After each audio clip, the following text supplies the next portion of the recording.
A player named Novalife went from last place on the RuneScape Highscores to rank 1 in under 2 years, but soon after, he disappeared forever. So what happened? How did he defeat Zezima so quickly? And why did he disappear? Novalife's history is interesting for more than just beating Zezima. His account is likely the most well-documented one ever. Soon after he started his RuneScape account, he opened a website where he would regularly post progress updates. Those updates included monthly screenshots of his levels, full screenshots of his bank, and even a blog where he would frequently post what he was doing in-game, and later, his most personal and deepest thoughts. This is where we learned that Novalife wasn't like most other players at the time. Most of you watching this video likely discovered RuneScape when you were younger. For me, it was sometime before middle school. Novalife discovered it when he was much older. Although he never gave an exact age, he was already in college when a friend introduced him to the game. Now, like all new players, he had no clue what he was doing. The first few days, he stumbled around the world, really just taking it all in. But he was a fast learner. While most of us were stuck inside Draenor Manor, Novalife was already racking up dozens of levels a day. He managed to achieve a total level of 1,278 in under 2 months. And he didn't even have membership for half that time. Just a little under 4 months after starting the game, he was in the top 1,000 players on the Highscores. You have to be wondering, how is this even possible? That much progress in such little time, especially back then, seemed impossible.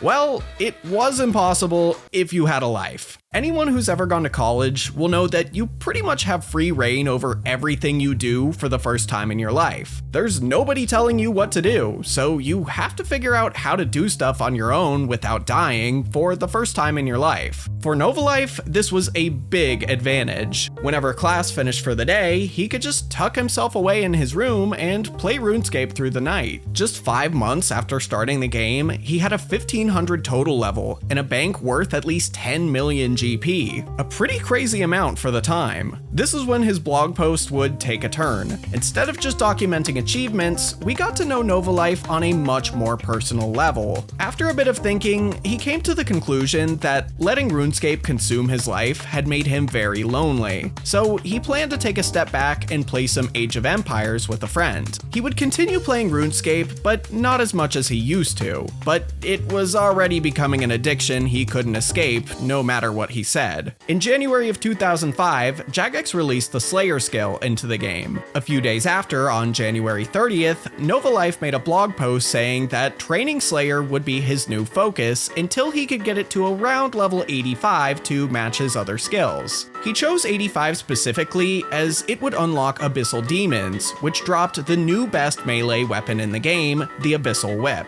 But how long would this take him? Well, he hoped that he could have it done by the end of February, which was less than a month away. Even today, with all its improvements, Slayer is a very slow skill. For casual players, it takes months, sometimes years, to reach level 85. He's been playing for around 6 months, and sure, he's gotten far, but that's such a naive goal. There's absolutely no way he gets anywhere even close. Oh wait, he did it. It technically took him a few days longer than he expected, but he actually got to 85 Slayer in just 36 days. Novalife was among the very first players to be able to fight Abyssal Demons. As you can imagine, whips were going for absolutely absurd prices. Just a week after getting 85 Slayer, he had sold enough whips to earn a whopping 300 million gold. Many of these whips he didn't sell for GP, instead opting for party hats. However, he had no interest in rare items, and sold them all off to fund his more expensive skills. A mistake he and many others watching this video would later regret. However, I know you won't regret dropping a like on this video. By the time whips started to drop to more affordable prices, he was sitting on about 400 million gold. This whole experience had him feeling pretty good, and Novalife was back to playing RuneScape non-stop.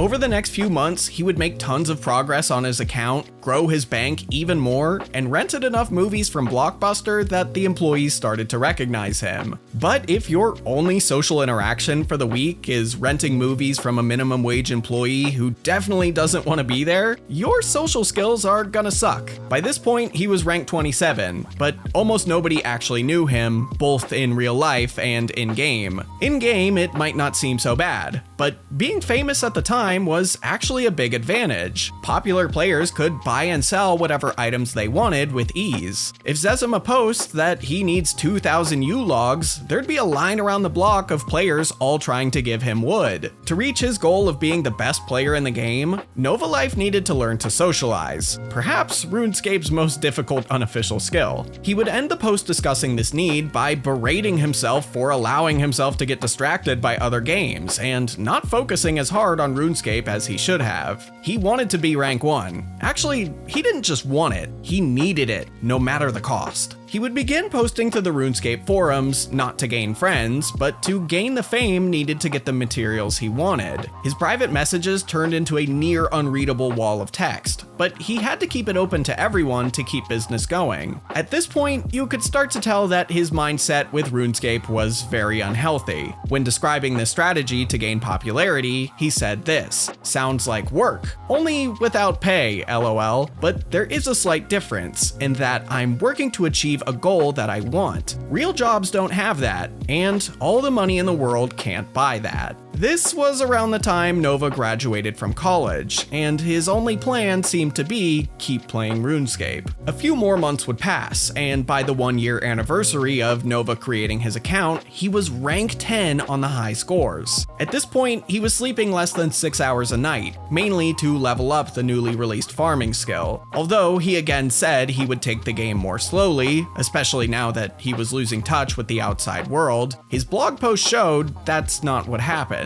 Instead of taking time away from the game, he seemed to play the same amounts, if not more. On a positive note, he began posting guides for many of the skills he had mastered. At the time, this was a huge help to players who came across his site, as the wiki didn't exist yet, and despite being just one player, he was more knowledgeable than most fan sites. Unfortunately, as Nova continued to rack up 99s, his mental and physical health would continue to deteriorate. He noticed that he stopped taking breaks entirely, getting up from the computer just to eat or use the bathroom. He tried learning to play standing up too, as sitting for so long became painful, but instead of easing into it, he did a 6-hour session standing before he was so strained he had to sit down. Although his real life was suffering, he was considered a legend on RuneScape. At this point, he had become friends with players like Zezima and Chessie018, was rank 3 in the game, and had more fame than he could handle, but he still didn't have that rank 1 spot. Despite his drive for rank 1, you could tell from his posts that RuneScape was starting to grow old. Although he had plenty of goals left, even beyond just reaching rank 1, he started to think that maybe there was more to life than just RuneScape. His family and friends were also starting to become concerned. Since graduating college, he had yet to find a job. He had moved home and was just playing RuneScape all day, every day in his bedroom.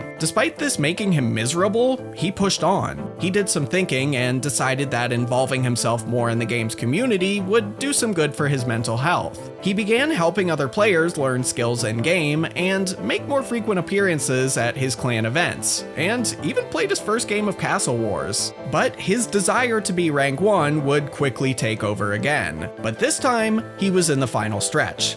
He had passed iconic players like You Love Me, Yogo-sun, and the Old Knight, and was now sitting at rank 2, although the competition was still fierce. You Love Me was racking up millions of cooking XP every day, and it seemed near impossible for Nova to keep up. If he couldn't outpace her, he'd not only lose the rank 2 spot, he'd be even further from his goal of rank 1. At this point, Nova was playing 12 hours a day, and still beat himself up that it wasn't enough to keep up. But to be fair, it was later discovered that You Love Me was a husband and wife team who would actually just take turns playing. so I'm kind of blown away that he managed to stay ahead of them at all. Soon after this, his blog post took a very different tone. Out of nowhere, Nova Life went from utter despair about potentially losing his rank to passing Zezima and reaching rank 1.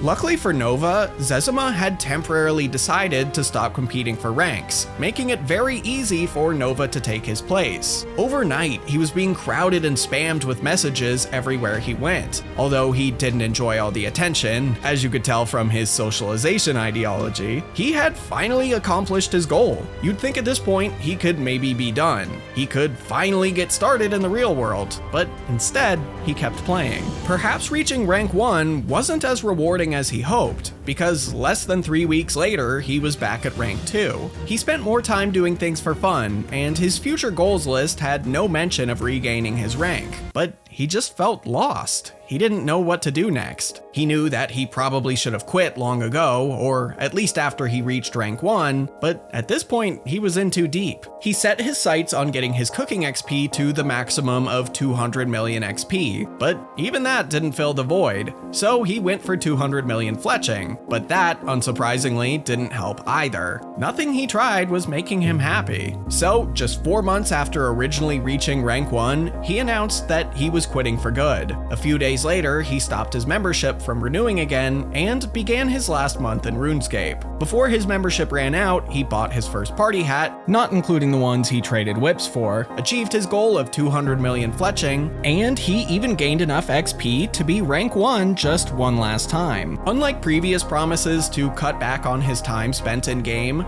this time seemed for real. He would only return to the game for some of its holiday events over the next few years. Throughout his later blog posts, he would express that he had the desire to return to RuneScape multiple times, but he knew that he couldn't or shouldn't. By 2009, he had lost all interest in the game. He had missed every holiday event that year and closed his website soon after. Although he's returned to the game briefly a few times, he's never stuck around. RuneScape is a great and much needed escape from reality, but it can easily become your only reality if you're not careful. This video was probably a bit of a downer, so check out the video on the right where I broke into areas that no other player in RuneScape has ever visited.